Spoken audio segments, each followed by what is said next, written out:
D. Watkins here, and today I'll be joined by Wayétu Moore, college professor, founder of One More Book, and an author whose work has been published or can be found in the Paris Review, The Atlantic, NPR, and a bunch of other places. But today, we'll be focusing on her new book, She Would Be King, released by Grey Wolf Press back in September. If you can look at it, it has a beautiful cover.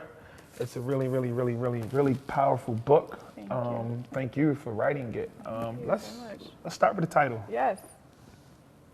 She Would Be King. Mm-hmm. So I consider this in many ways somewhat of a feminist text. The character that the title stems from, she's the heroine. Her name is Bessa. Mm-hmm. And she is, well, a little about the book.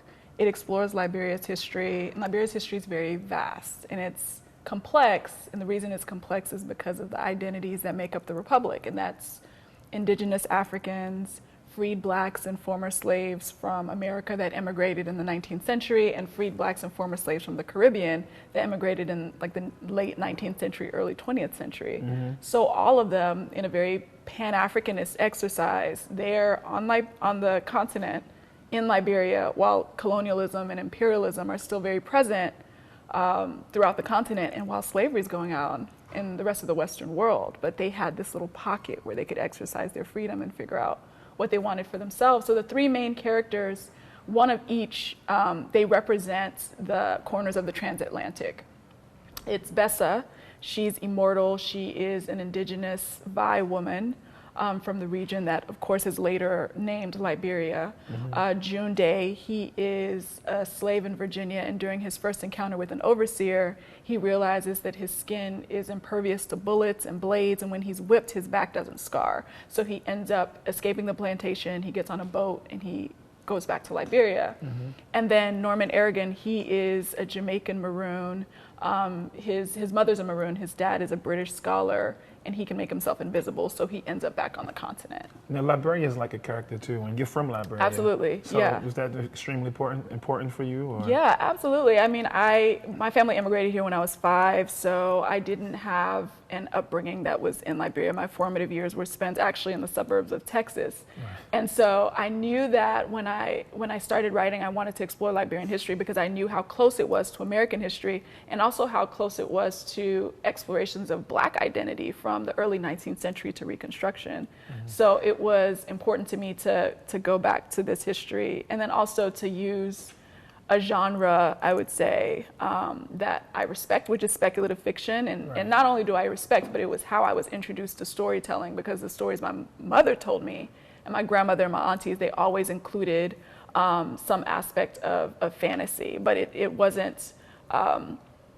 fantasy. Fantasy was not itself a character as it is in the West, because if we have speculative fiction, magical realism in Western literature, you're going to spend a lot of time analyzing those magical elements, whereas if you tell the same story in Liberia, they're looking at the human context. Like the example I give is, if you and I are having a conversation, it gets heated, and one of us rushes off and says, oh, I have to go to the restroom, and I fly off. Mm-hmm. In the Western literary context, we're going to dissect and examine flight. What world do you live in that this person can fly? How did you respond to my flight? Right. But if I tell the same story in Liberia, they're going to be focused on, okay, well, were they lovers in a quarrel? Were they brother and sister? Like, what did they do to each other to make her that upset? You know what I mean? Yeah. So it's so good, and it's so rich in comparison to how interesting and great the story is. Could you read a passage? Yeah, sure. So I'm going to read to you from the main character, Bessa, as I was saying, and then also to finish chatting a bit about the title. She is, because she's immortal, she's the most powerful of the three characters, of the three main characters, but she's constantly negotiating her power in male-dominated contexts. So she is the one who suppresses it and hides it, whereas the other two characters are roaming the coast and fighting slave traders, but she's the one who sort of shrinks. So it's just commentary on how women tend to negotiate our power in patriarchal contexts. Right. So I'm going to read to you. Very true to how this country works. Yeah, exactly. How the world works. How the world works. Yeah. So I'm going to read to you from her encounter with a childhood friend who she is in love with, and I wanted to play with the notion of intimacy without physical touch. Okay. All right. So he breathed as though a part of him wanted to slap her face, while the other part wanted to touch his mouth to her blackness, test it for consistency, try what he knew was more than just a spirit, whose flesh and blood stood before him more rife and sweet than they who refuted it. The two stood in the night, silent, never touching. Just before morning, Safwa turned away from Bessa and returned to the village. Bessa watched until he was out of sight, and then followed him until she reached the house where the old man and woman sat sleeping with their eyes wide open. When they awoke, Bessa watched them together. Their synchronization made her hollow with loneliness. She reached inside for thoughts of the forest and animals, for remnants of the lake's icy chills, but none could come to her rescue. Outside the window, Safwa was running around the village circle with his son, with no stain of the previous night, no lake, no extended stair. "I'm dead," Bessa said to the couple, who sat monotonously during their days waiting for sick villagers to knock on their door. The old woman answered, smiling. "I live in, I not spirit," Bessa persisted and stared out of the window. The couple laughed. The old woman said, continuing to chew her tobacco. "You live in now. Now you alive," she said. Thank you. What did you learn about Bessa in her creation? Like, do you already have these things figured out, or do new characteristics and mannerisms and just how she responds to certain situations morph as you're trying to complete the process? Yeah, so she in many ways is metaphor not only for Liberia, but I think just the experience of Black women in the world, both then and now. And this book, I spent time with these characters for about a decade. I finished the first draft took me about a year to write, and I finished it in 2009. Then I put it aside and picked it back up in 2013, edited from 2013 to 2015. This is the part that people don't understand. I know, the process is so long. They think you just woke up one day and you just was like, she would be king. Exactly.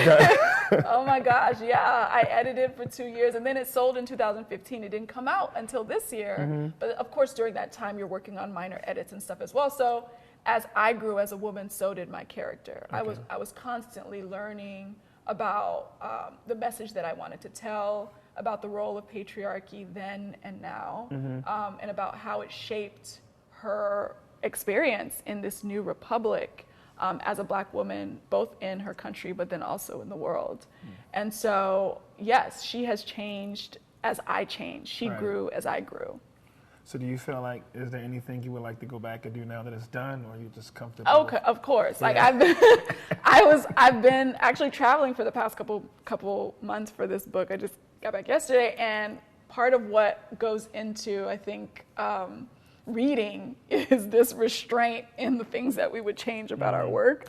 So it takes a tremendous amount of restraint to not like cringe while you're reading sometimes. But I understand that it's a labor of love, and I understand that as an artist, I'm just never going to arrive, and I'm comfortable with that. Yeah, I never met an author who said, "Nah, it was perfect how it was. Right. I'll just leave it." No, I have major anxiety when it comes to, oh my gosh, like how can I make this better? But the story is already in the world, and now I'm working on other things and just hoping to nurture my craft and mature my craft to where I can then use those lessons in my next project.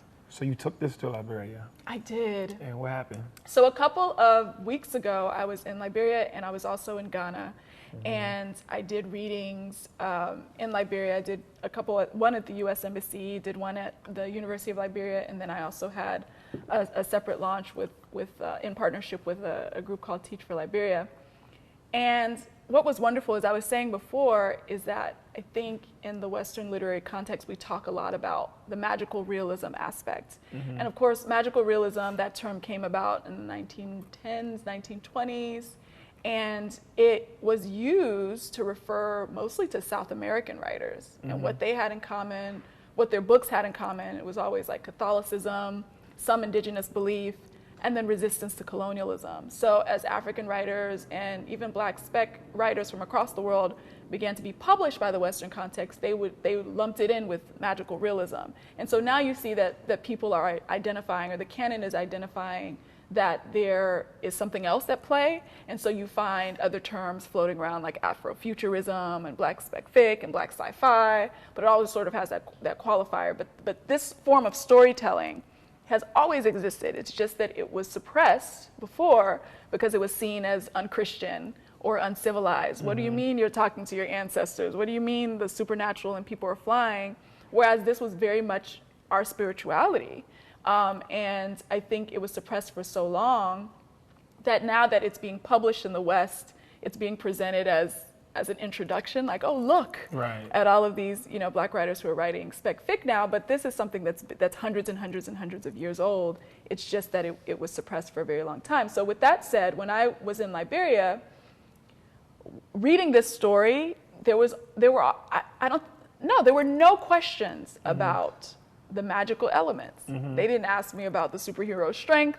I was not asked about anyone disappearing or the immortality. They're already familiar with the storytelling. Yeah, what I was being asked about were the universal themes, the human themes, the friendships, the betrayals, the relationships between the women in the book, motherhood, the role that motherhood play. And that's not to say those questions don't come up here. I get asked those questions as well, but I think what takes precedent is this magical realism and magic in your work and fantasy in your work. And so I just try to remind people that this is something that is very culturally organic. Do you feel like you're gonna bridge gaps or help develop new understandings between Africans from different countries and African Americans? Because that conversation comes up a lot. Yes. I always feel like, a lot of African Americans don't understand the effects of colonialism, whereas a lot of Africans from different countries in Africa don't really understand the long-term effects of chattel slavery, and these two worlds, like, they clash.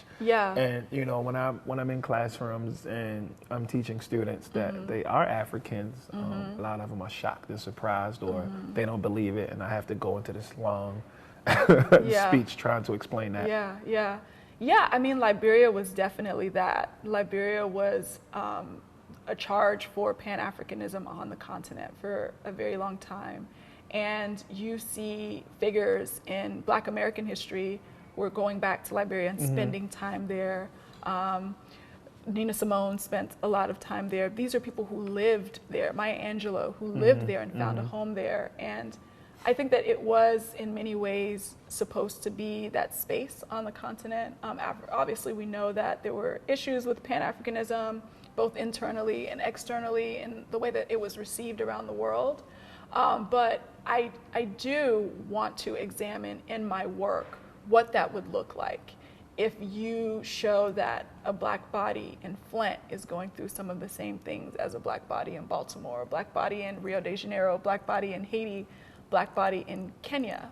You know what I mean? What does that look like when we're able to cross vantage points and exchange in a significant way, in the same way that some of our predecessors like Kwame Nkrumah, Sekou Touré, Thomas Sankara wanted to do, W.B. Du Bois, they all wanted to do with the Pan-Africanist conferences that were being held during the 20th century. So Liberia definitely was such an experiment, and it is that place for me. It's definitely something that I wanted to explore in my work, because as you were saying, I mean, my family moved here when I was 5.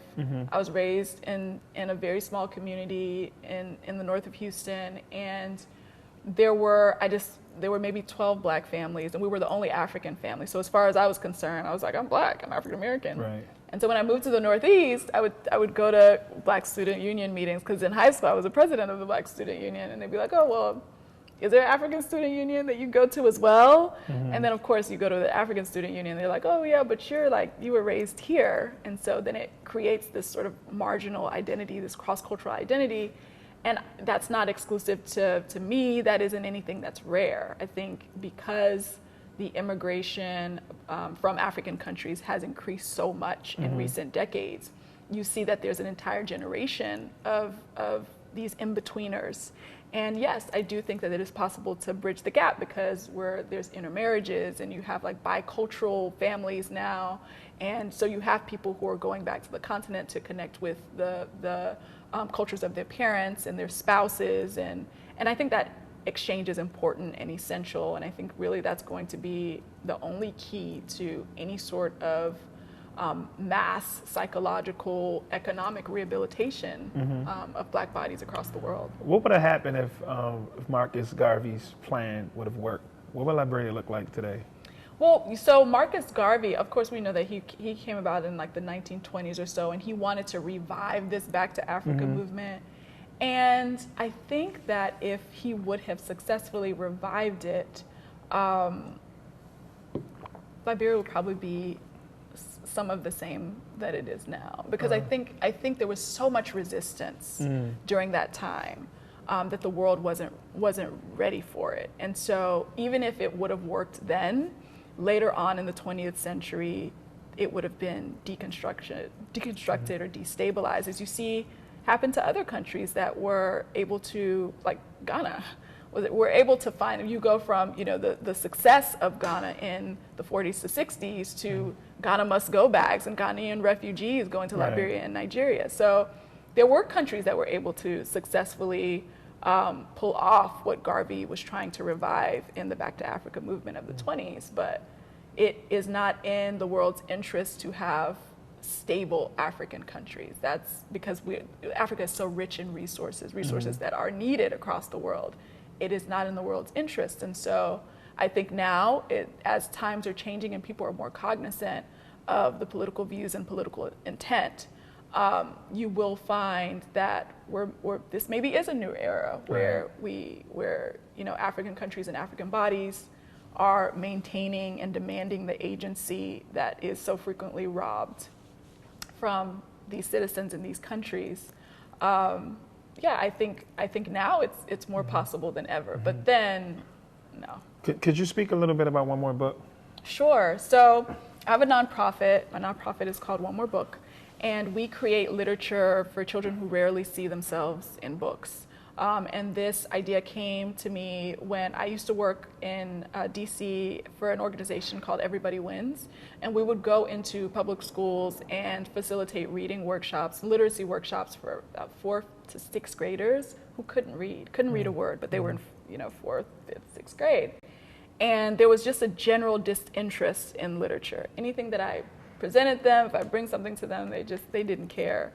And then, of course, when I started to ask them what their interests are and then bring them books that represented their cultures and their foods, and of course to say that represents their culture, that can be dissected, because what is Black culture? What is Latinx culture? Like even that is flawed. But I did know that cultural relevancy, and it could be something like geography, foods, names. Once they see those things in books, their interest peaks, they are more engaged, and their scores are improved. And so my organization creates literature for children like that who rarely see themselves in books, and we do it around the world. So right now we have 23 books for Liberia, Guinea, Haiti. We have an Afro-Brazilian book. We're working on a Ghana series right now. And we are additionally, we open reading centers in some of these locales. So I opened my first bookstore in Monrovia in 2015. And it serves as a community center where people can go and take classes. And so it's my favorite place on the planet. And this project fills me in a lot of ways, because as a person of color growing up here, it was very rare that I saw my culture in books, and I know how excited I was. And that's a lot of the work that you do too, is making sure that children in Baltimore, just around the country and around the world, are seeing their cultures reflected and realizing that that has a dramatic impact on their interest in literature, their interest in their own academic futures. Because when you see something written down, it's presented as a definitive authority. But then if you never see yourself written down, and it's almost as if you don't exist in this world. It's true. Yeah, so just giving them a voice and affirmation that they do exist. So we can already see like the television shows and the films that can come from this, but I want you to tell everyone where they can get this book and where they can come see you speak. Yes, so you can purchase this book from Amazon, Barnes & Noble, IndieBound as well. Your local bookstore should have it. If you are in Liberia, you could go to my bookstore. We have it there. Yeah, and then if the next time I'm speaking is December 3rd at New York Public Library with Isaac Fitzgerald. December 3rd, New York Public Library. Make sure if you're in the New York area, you make it out. Thank you. Yeah, thank you so much.